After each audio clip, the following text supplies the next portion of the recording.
પાડોશી ગામની વાત કરું બાપ. આયા એમ કહેવાય છે કે દળપણ ઝડુભાઈ નાગલપંથને ભાંગી નાખો છો. ગામ શિવની મારી વાતો ફેલા ગઈ. ભારતની દળપણ સડી છે. ગામમાં કહી દો અંદરનું કોઈ બહાર ન જાય. શિવ શેઠે કે આવે બધાને બોલાયો બાપ.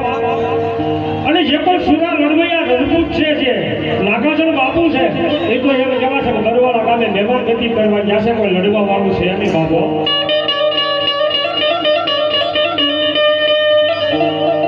અને ત્યારે એમ કહેવા છે પંચના માળા જેવું ગામ છે. ગામના પાદરના એક સમુદ્રની ફરતે એમ કહેવાય છે મારા દાંડિયા કુલનો નાનો એવો વાહ.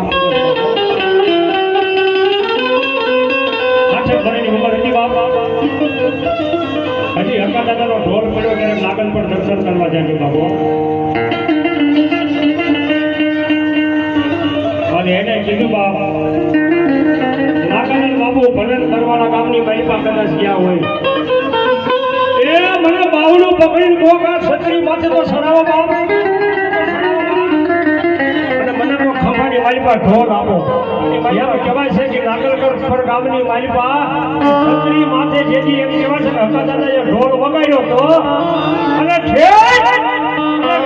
ઘરનું બરવાળા કહેવાય બરવાળા એ ઢોલ સાંભળ્યો તો નાગાદર બાપુએ કીધું તું લચ્છી આ મારા ગામમાં મારા ભંગ્યા હકલાનો ઢોલ વાગે છે બાબો. નાગલકર તો દાંડી પડી હોય ને બરવાળા સંભળાવતા હોય અને ઈ દાદા હકલાની મેળવીની કમાણી હોય અને એના છોકરા ગાડડા જેમ ઉગતા હોય તો ખોટ પડી જાય દાદા હકાની મેળવી. અરે બુચીરાનો સોખું બાપ, અરે બુચીરાનો સોખું બાપ. હું ભગવતી મેળવી કામ નથી કર્યા બાપે. હવે માં ભગવતી મેળવીએ તો કામ કર્યા પણ સતયુગની મારી હમણાંની વાત કરું જે પરમાર બોલે જેને ભાણેજ કહેવાય ટૂંકમાં વાત કરી દઉં કારણ કે સમયનો લાંબો થઈ ગયો. રાજકોટની માલિકા જેને મુસલમાન કોઈ એડવર્ટ હોય મોમેડિયન કોઈ એડવર્ટ હોય નથી દાદા મારી હામાવી આવું બાપા. અરે હામાવી આવું ધર્મવાળા કોઈની વાહે નો બેહે.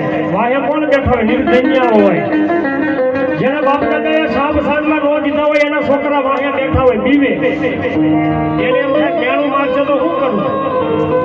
જેના પરમાર કુળની પ્રેમ જેવા છે ભાણેજ કહેવાય ટૂંકમાં વાત લઈ લઉં. હે રાજકોટની માલિકા